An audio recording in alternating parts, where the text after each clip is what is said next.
I was interrogating a high-value target when the school principal called. "Your daughter has a broken leg and 2 cracked ribs." I heard my daughter crying. A rich kid's father held me down. He said, "This is what happens when poor kids don't know their place, and I know you'd do anything for some money, right, sweetie?"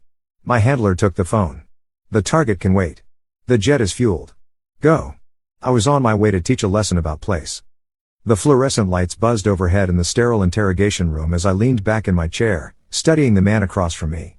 Viktor Kozlov had been running guns through Eastern Europe for the better part of a decade, and we'd finally cornered him in Prague. 3 days of careful questioning, and I was just starting to crack his network when my phone vibrated against my chest. I ignored it. Rule number 1 in my line of work: never break character, never show weakness.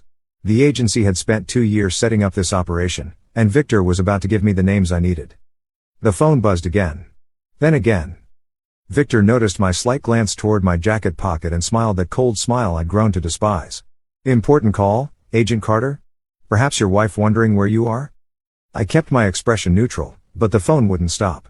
Protocol said no personal calls during active interrogation, but something felt wrong. My handler knew better than to let calls through unless it was an emergency. On the 7th buzz, I made a decision that would change everything. "Excuse me for just a moment," I said to Viktor, stepping out of the room where Agent Mills was monitoring through the one-way glass. "This better be life or death, Mills," I muttered, pulling out my phone. His face was grim. "It's your daughter's school. They said it was urgent." My blood ran cold. Emma was supposed to be safe at Riverside Prep, the private school in Connecticut where I'd enrolled her after her mother died. It was expensive on a government salary, but I'd figured the sacrifice was worth it for the smaller classes and better security. I answered the call with shaking hands. "Mr. Carter?